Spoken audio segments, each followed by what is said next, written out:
Fantasy Philosophers is brought to you by fantasy-info.com.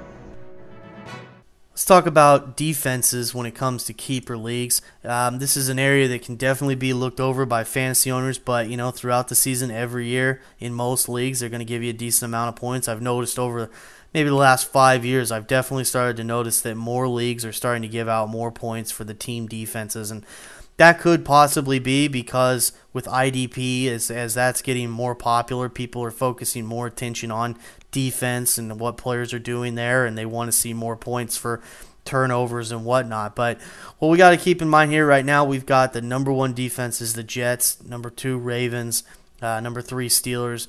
These are the type of teams. I think the Jets with Rex Ryan, you're going to see them be a team that year in, year out, they're going to have a nice commitment and aggressive type of defense to have success with. But the Ravens, the Steelers, those have been teams historically that tend to put out good defenses. It may not happen every year, but if they have them as a keeper defense, they're going to right the ship. They're going to do good, as well as I would say with the Eagles. We got them number 5 at this point. If you've got them, that's a studly defense to have.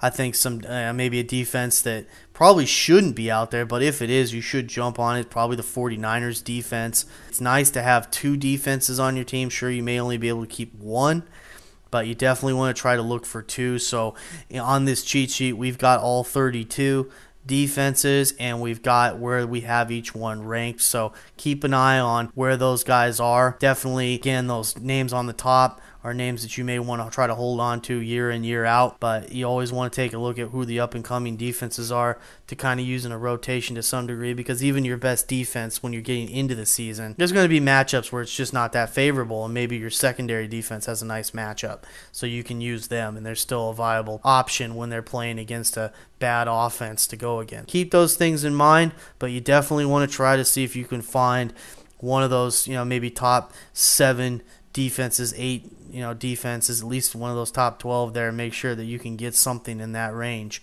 for your team to start your foundation with. And once again, we just want to let you know that if you're listening to this out there on the internet, maybe on YouTube for a video, we've got this, what we're talking about here, available for you. There's a link. It should be a link at the bottom of where this video is at, right underneath the text.